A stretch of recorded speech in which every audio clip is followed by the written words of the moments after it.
اطلاعاً هغه نن د ولایت د ګرشت ولسوالۍ سره ستاسو سره په تماس کې یم. هر کله مهرباني کوئ که نن بېلبره مو کتلې وي تاسو څه ویل غواړئ موږ ستاسو په خدمت کې یو. بدمرغه ونه شوه.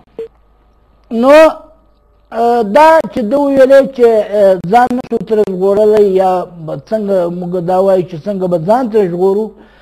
درنو لیدونکو که چېرته زموږ خلک د پوهنې لاره خپله کړي د زده کړې لاره خپله کړي یوه لاره دا ده. جرګې خپرونه تاسو اواز د واره سره وکړه. نو که چېرته یو دا ده چې زده کړه اړینه ده.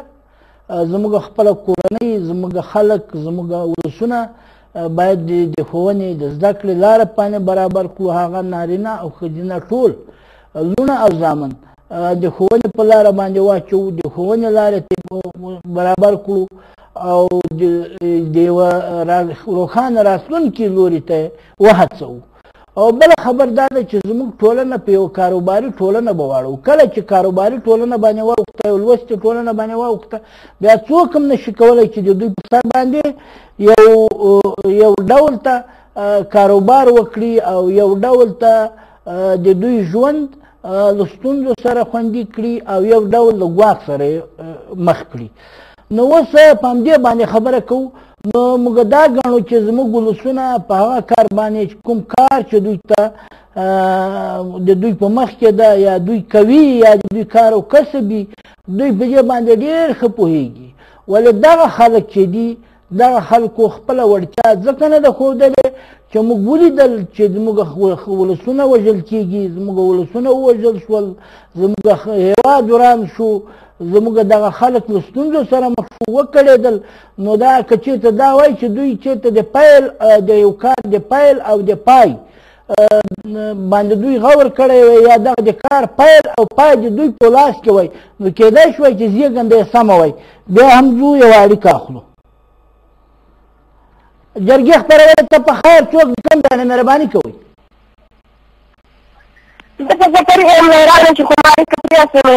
هر کله نور یې خبرې وکړه مهرباني کوه.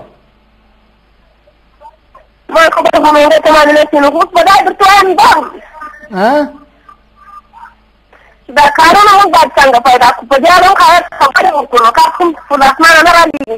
بلکل دا نیم ښه خبره وکړه. کار څنګه پیدا کړو د کار دا کار که اوس موږ تاسې دغه ځینې خلک یې د واکمنې ټولنې نه غواړي یا د حکومت نه غواړي نو دا څرنګه کېدای شي. دا زه تا ته وایم حکومت خو کارونه ورته نه شي ورکولی. څه به کوي دا خلک؟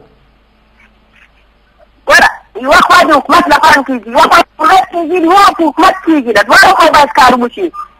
ډېره ښه خبره. او تاسو څه کاروبار کوئ؟ موږ خو په خپله ویاړ مار تر هغه له بدمرغه ستاسو اړیکه غوڅه شوه سفري. نو اوس دا خبره ده چې زموږ ولسونه کله ترې ژغورلی شو لکه ده چې خبره وکړه. اوس یو کاروباري ټولنه او یو لوسته ټولنه د دغو خلکو د هغه نه د زیاتي نه د دغو خلکو د تیري نه د دغو خلکو د سوداګري نه د دغو خلکو د هغه موخې نه چې دوی کومې موخې ته رسېدل غواړي یا هغه نور د کومې موخې ته د دوی شاته چې څوک دي هغه کومې موخې ته رسېدل غواړي. نو دا به زموږ ټولنه هلته ژغورل کېږي چې زموږ یوه لوستې ټولنه ولرو او زموږ یوه کاروباري ټولنه ولرو. نو لکه په تېرو خپرونو کې درنو لیدونکو چې ما تاسو ته ویلي دي چې دغه خاوره دغه سیمه چې تاسو په کومه سیمه باندې اوسېږئ یا ستاسو د پلرونو نیکونو کومه سیمه ده کومه خاوره ده دا خاوره د دنیا هیڅ ځواکمن د تاسو نه نشي وړی. دا خاوره ستاسو ده او په دې خاوره کې به تاسو پاتې کېږئ. دا ستاسو کور ده او دا ستاسو به ګور ده. نو اوس خبره دا وه چې که چېرته اوس د دغې خاورې یا د دغه ستاسو د کور د دغه ګور د ساتنو دپاره یوه ټولنه پیدا کوو په دې باندې سره خبرې کوو. جرګې خپرونې ته په خیر څوک د کوم ځای نه مهرباني کوئ. د ګرشت نه د شمال ګرشت ولسوالۍ نه مهرباني کوئ. نوم دې ونه خوب د ګرشت ولسوالۍ خو دې یاده کړه. مهرباني کوئ. دا د جرګې خپرونه ده. دا د جرګې خپرونه ده. په دې باندې خبرې کوو چې دغه سیاسي کاروباریان په خپلو کارونو ښه پوهېږي که دا زموږ ولس ښه پوهېږي په دې باندې سره خبرې کوو.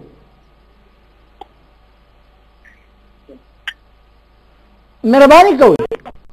ستاسو اړیکه غوڅه شوه، ستاسو اړیکه غوڅه شوه. درنو لیدونکو، تاسو چې کله خپرونې ته ګورئ اول خو دا وګورئ چې خپرونه د څه شي په اړوند ده.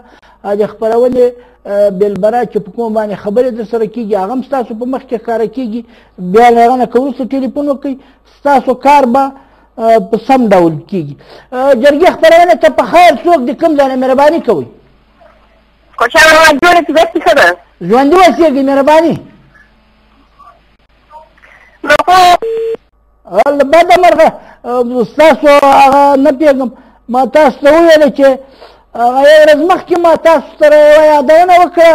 هغه دا وه چې ځینې راډیوګانو دلته په دغه سیمه کې داسې وویلې چې هغه کله چې ساړه یا ورښ پیدا شوی وي هغوی وویلې چې زموږ په اوازونو کې یا زموږ په هغه کومې کمبې چې لګولې دي په هغه کې څه ستونزه رامنځته شوې ده.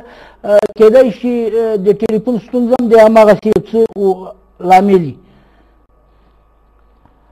جرګې خپرونې ته په خیر څوک د کوم ځای نه مهرباني کوئ؟ سلامونه احترامات کاکا سپین ږیري. مننه. ژوندي اوسېږئ. څوک د کوم ځای نه ټیټ اواز هم ټیټ کوئ.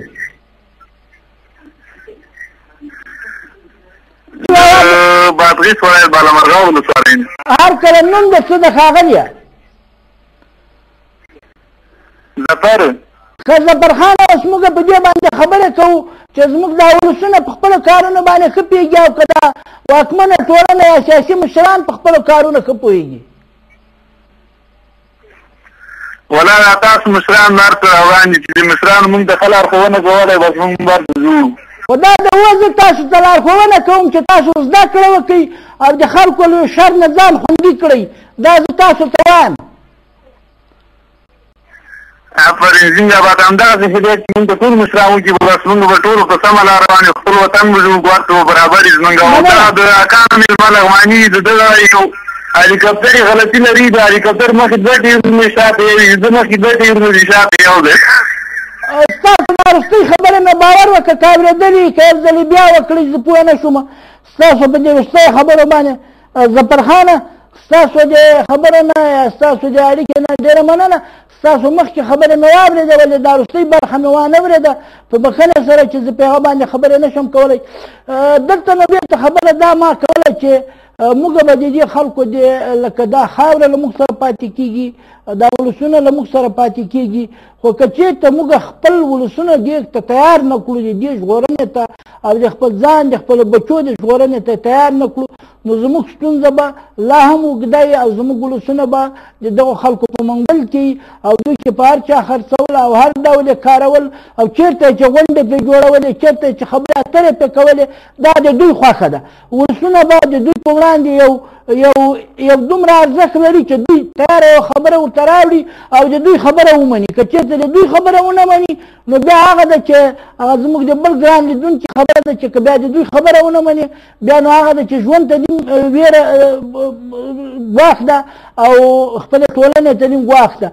نو څرنګه کېدای شي چې د راتلونکي دپاره د راتلونکي اوږد مهال دپاره د ډېر وخت دپاره موږ یوه روغه ټولنه جوړه کړو. روغه ټولنه ما تاسو ته وویل چې زده کړه ده او کاروبار ده.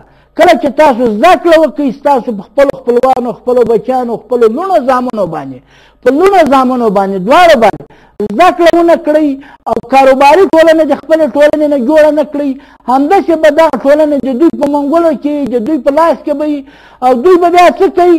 دوی به کله د یو بیرغ راپورته کوي او هغوی ته به دا لاپې شاپې وایي چې موږ نړۍ درته نیسو، کله به د بل بیرغ راپورته کوي او ستاسو په وینه باندې ستاسو په شتمنۍ باندې ستاسو د کور په ورانۍ باندې به د بل جنډه راپورته کوي او هغوی ته به دا لاپې شاپې وایي چې موږ دا کار درته کوو او موږ به داسې درته وکړو او په دې منځ کې به څه کېږي بل به بل جنډه راپورته کوي او هر یو به جنډه په لاس کوي او زموږ ستاسو ولسونه به په همدغه جنډو پسې روان وي او دغه جنډې چې بیا څه پې کوي ما تاسو ته وویلې چېرته پې کښېني چېرته پرېکړه پې کوي په کوم ځای کې خبرې اترې پې کوي څه ورته راوړي او که څه ورته راوړه هغه کې که زموږ ولسونه څه وویلې نو دوی به هغه ده چې ما تاسو ته وویلې چې لکه ګران لیدونکي چې وویلې بیا به ولسونه له ګواښ سره مخ وي او که چېرته زموږ ټولنه یوه لوستې ټولنه وي زموږ لوڼه زامن دواړه لوستي وي او کاروباري ټولنه وي نو د دوی له منګوله به موږ ژغورلې وي دغه یوازنۍ لاره ده جرګې خپرونې ته په خیر څوک د کوم ځای نه مهرباني کوئ الو سلام علیکم زه سرباز خان د بادغیس ولایت د بالامرغاب ولسوالۍ نه خبرې کوم ډېر ښه هر کله مهرباني کوئ که په دې اړوند باندې څه خبرې لرئ نو موږ ستاسو خدمت کوو ښه دا چیز خپرونه ده که دا د جرګې خپرونه ده ستا تر سترګو نه جار سم کله چې تاسو خپرونه ګورئ نو دا د جرګې خپرونه ده او نن تاسو څه کاروبار کوئ منګه د اردو ملي سرتېري یو خپل وطن ته خدمت کوو ډېر ښه دا خو یوه خبره شوه او که چېرته تا ته دغه ملي اردونه ته وویستل شي یا ته وغواړې چې ولاړ شي او یا دوی تا وشړي ته به څه کاروبار کوې د خپل شغل خپل کسب لرم زه موټروان یم زه کولی شم شخصي کې خپل کار مخکې بوځم ډېر ښه دا کېدلی شي داسې یوه ټولنه چې هغه کاروبار ولري او لوست و لیک ولري نو هغه کېدلی شي چې په راتلونکي کې یو رغم ژوند ولري نو موږ په دې باندې سره خبرې کولې چې سیاسي کاروباریان په خپلو کارونه ښه پوهېږي او که زموږ دغه یو کروندګر په خپل کار ښه پوهېږي چې تخم وکري او هغه په دې باندې پوهېږي چې زه دا شی کرم او دغومره پیداوار تر اخلم سیاسي خو معلومه ده اکا چې سیاسي خو ډېر ښه پوهېږي ولې کروندګر هماغه کروندګر زموږ په وطن کې اوس څو رقم کروندګر دي یو رقم کروندګر دي چې مینونه کري یو رقم کروندګر دي چې غنم تخم کري هغه دهقانۍ والا چې دي هغه پېښې دي چې خپل دهقاني وکړي او هغه مینونه او هغه خلاف کارونه چې کوي خو بیا ښه نه دي هغو ته یې مونږ د هغه داسې خدمت وکړي ژوندي اوسېږي دا خو تا هغوی ته غټه درجه ورکړه چې ورته د مینونه کروندګر دې وویلې دا خو د غټه درجه ورکړه درجه دې ورکړه که ورکړه خو درجه دې ورکړه چې د مینونه کرونده کوي دا غټه خبره ده که کنه بس موږ له دغو خلکو ته دغه مهرباني کوئ دغه خلکو ته موږ دغه پیغام لرو چې دغه څوک د وطن په ورانکونکي دي له بل وطن نه پیسې خوري مقصد موږ غواړو چې د خپل وطن دې موږ آباد کړو په د خپل وطن کې خوشحاله بېغمه وګرځو بس دا یې موږ هغه ده او که هغوی تا ته ووایي چې تم پردۍ پیسې خورې زم پردۍ پیسې خورم بیا هغه ولې زه ولې پردۍ پیسې خورم خو که تا ته ووایي که نه هغوی وایي که نه چې خو تم خورې زه خورم دواړه خورو دا خو دا ټول جهان ته معلومه ده چې فی الحال زه خپل زه پردۍ پیسې نه خورم د خپل وطن سرمایه خورم ما د خپل وطن نه سرمایه نه ده ډېره ښه ژوند درته غواړو خوشحالي درته غواړو که نور څه ویل لرئ نو موږ ستاسو په خدمت کې یو بس ډېره مننه بس اکا دغه مخکې سړي چې زنګ درته ولی دغه زموږ قومندان صاحب د ظفرخان هغه یوه خبرې وکړه دا ټلیفون قطع کړی پوه شي دغه ته د ما دا پیغام ده چې نور دا ښه زه ظفرخان څه وویلې نو نور اکا ښه ورځ درته غواړم وخت مې دې ونیو ژوندي اوسئ په مخه مخه خوشحاله شو چې تاسو له خپلې خپرونې سره خبرې وکړې مننه په مخه مخه ژوندي اوسئ صوبمن او په خپلو کارونو کې بریالي اوسېږئ او داسې ژوند ولرئ چې کله تاسو په خپل ځان باندې ډاډه اوسېږئ ګورو بیا هم یو اړیکه جرګې خپرونې ته په خیر څوک د کوم ځای نه مهرباني کوئ السلام علیکم وعلیکم سلام هر کله خیر یم کوچر محمد